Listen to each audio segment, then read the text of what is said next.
रेणुका म्हणजे एकविरा आणि एकविरा म्हणजे रेणुका असा उल्लेख पुराणात सापडतो. दैवत्व एक असले तरीही त्या दोन्ही देवीची नावे व स्थान वेगवेगळे आहे आणि आता दोन्हीही शक्तीस्थळ म्हणून प्रसिद्ध आहे. दोन्ही स्थळांची एक वेगळी ओळख आहे, वेगळी प्रचिती आहे. कारल्याची आई श्री एकविरा म्हणून तर माहूरची श्री रेणुका म्हणून प्रसिद्ध आहे. सर्वत्र देवींची विविध नावे असली तरी शेवटी ही सर्व देवी पार्वतीचीच रूप आहे. राजा रेणू कान्यकुब्ज प्रसेनजित प्रेसेन काशीत राज्य करीत होता. त्याच्या पत्नीचे नाव भागवती. ती दुर्गेची नेहमी उपासना करीत असे. राजा राणीला बरेच वर्ष मूल नव्हतं. त्यासाठी त्यांनी पुत्रकामेष्टी यज्ञ केला. त्या यज्ञाचे फळ म्हणून त्याला एक मुलगी झाली. ती चैत्र शुद्ध पंचमीस शुक्रवारी जन्मली. राजाचे नाव रेणू असल्याने मुलीचे नाव त्यांनी रेणुका ठेवले. रेणुकेचे पाळण्यातील नाव कमली असे होते. ती दिसायला फार सुंदर होती. पुढे ती मोठी झाल्यावर राजाने तिचे स्वयंवर करण्याचे ठरविले. स्वयंवरासाठी तिन्ही लोकांतून अनेक मान्यवर मंडळी आली. अनेक राजे महाराजे त्या सोहळ्यासाठी उपस्थित झाले. स्वयंवर उपवर रेणुकेने जमदग्नी ऋषींना वरले आणि त्यांना वरमाला घातली. रेणुकेला 5 मूल झाली. त्या 5 नावे रुमावंत, सुशेषा, वसु, विश्वासू आणि परशुराम अशी आहे. एका दिवशी रेणुका नदीवर गेली असता तिला तिकडे चित्ररथ नामक गंधर्व आपल्या प्रेयसी सोबत जलक्रीडा करीताना दिसला. ते अतिशय मादक दृश्य पाहून माता रेणुका हरवून गेली.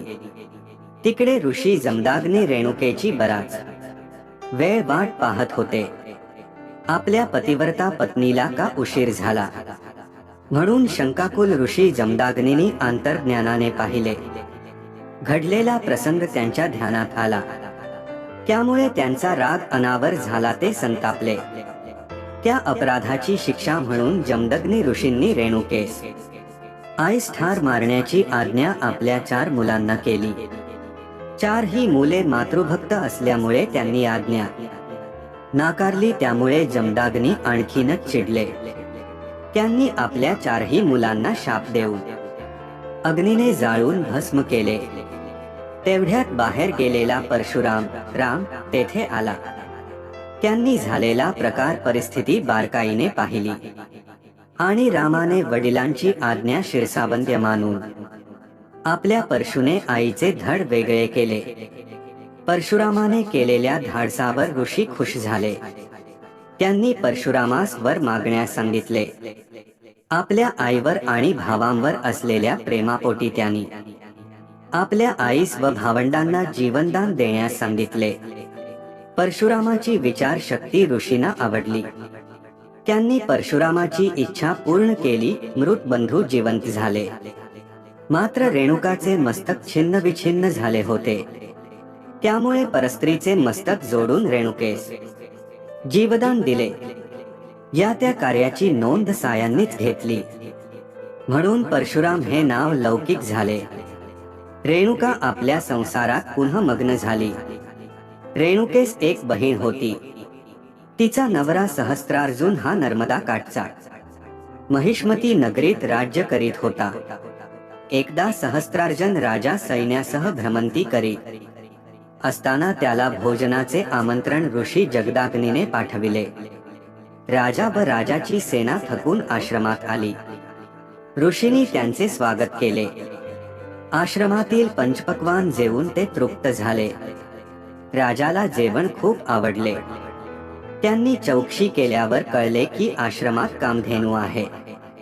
सहस्त्रार्जुनाने लोभाने कामधेनू मागितली, पण ऋषी जमदाग्नींनी जपतप व सामर्थ्याने कामधेनू मिळवली होती. त्यामुळे ती कशी देणार हे शक्य नाही म्हणून सांगितले. राजा हट्टाला पेटला. मग त्यांनी आपल्या सैन्यांच्या जोरावर युद्ध करून कामधेनू मिळवण्याचा प्रयत्न केला. परंतु कामधेनूच्या शक्तीने आश्रमवासियांनी सहस्त्रार्जुनास पिटाळून लावले. राजाने तेथून पळ काढला, पण त्यामुळे राजा खूप चिडला. राजाचा झालेला पराभव त्याला सहन होईना, म्हणून डाव धरलेल्या सापासारखा राजा सहस्त्रार्जुनाने जगदाग्नी ऋषींच्या आश्रमावर अचानक हल्लाबोल केला. अचानक झालेल्या हल्ल्यात ऋषी जमदाग्नींचा वध केला. नंतर मेहुणी रेणुकेवर 21 वार केले. त्यावेळी परशुराम तिथे नव्हता. परशुराम आल्यावर त्याला जे दृश्य दिसले ते फार विचित्र होते. आश्रमाची पडझड झाली होती. सर्व परिसर अस्तव्यस्त झाला होता. तर एका बाजूस जन्मदात्या पित्याचे प्रेत पाहून परशुराम निशब्द झाले. तेव्हा रेणुका माता उद्गारली, हे क्षत्रिय सहस्त्रार्जुना, माझा पराक्रमी राम 21 वेळ ही पृथ्वी क्षत्रिय करेल. परशुरामाने आपल्या आईची इच्छा बदिलेला शब्द पाळता त्यांनी असं वचन दिले की मी तुझी सर्व इच्छा पूर्ण करेन. परशुरामाने कावड करून एका बाजूला जखमी आई तर दुसऱ्या बाजूला पित्याचे प्रेत घेऊन तो पित्याच्या अंतविधीसाठी तो पवित्र भूमी शोधत निघाला. सह्याद्री पर्वताच्या पायथ्याशी माहूर गंगेच्या तीरावर नांदेड जिल्हा किनवट तालुक्यात पोहोचला. हाच परिसर आपल्या पित्याच्या अंतविधीसाठी योग्य समजून मृत पित्यास अग्नी दिली.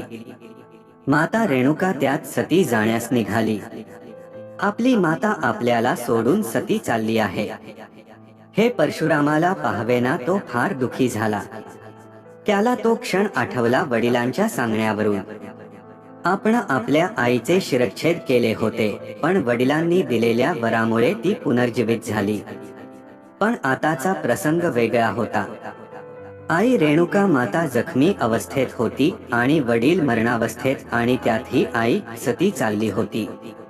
एकाच वेळी इतके दुःखद प्रसंग परशुरामावर आले. त्यामुळे तो व्याकुळ झाला. रेणुकेने आपल्या मुलाचे मन जाणतीने त्याला खूप उपदेश केले. त्यामुळे परशुराम स्थिरावला. मातेच्या आज्ञेने त्यांनी पित्याच्या चितेस अग्नी दिली. नंतर त्याच चितेत आपली आई सती जाणार. हृदयभेदक तो प्रसंग पाहायला लागू नये म्हणून परशुराम तेथून दूर गेला. 6 दिवसांनी माता पित्याचे क्रियाकर्म करण्यासाठी माहूर येथे आला. प्रत्यक्ष दत्तात्रयांच्या हस्ते श्राद्धविधी पार पडले. माहूर गडावरील प्राचीन मंदिरात रेणुका अर्थात एकविरा देवीची मूर्ती आहे. मातेची स्मृती म्हणून परशुरामाने ही मूर्ती स्थापन केली. आईला दिलेले वचन पूर्ण करण्यासाठी परशुराम शंकराकडे शस्त्रास्त्र विद्या शिकण्यासाठी गेला. तिथे त्याने तलवार, धनुष्य, बाण, भालफेक, परशु चालवण्यात प्रवीण्य मिळविले. त्याने स्वबळावर सैन्य उभे केले आणि पहिले आक्रमण महिष्मती नगरीतील राजा सहस्त्रार्जुनावर केले. त्याचा निःपात करून इतर समाजद्रोही 20 राजांना त्याने पराभूत केले. आपल्या परशुने परशुरामाने प्रचंड पराक्रम केले आणि ख्या अर्थाने रामाचा तो परशुराम झाला. याच वेळी गणपती व परशुरामाचं ही युद्ध झालं आहे. परशुरामाची श्रीरामाची भेट झाल्यावर परशुराम संन्यासीपस्वी झाले.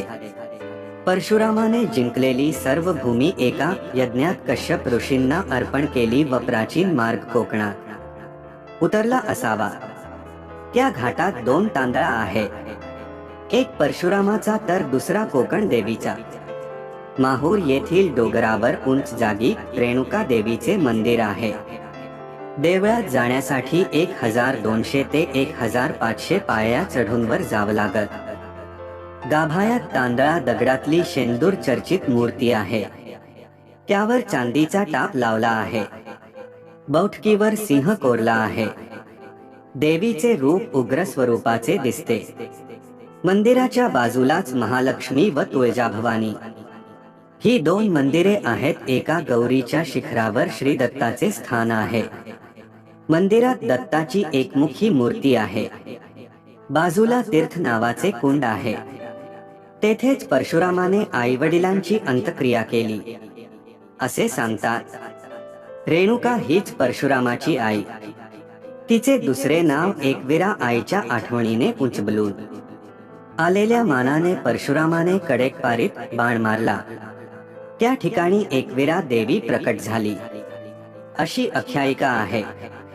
महाभारतात रेणुकेची उत्पत्ती कमलापासून झाली असे दिले आहे. त्यावरून तिला कमली हे नाव आले असावे. तसेच रेणुका ही विदर्भ राजाची मुलगी असे कालीपुराणात सांगितले आहे.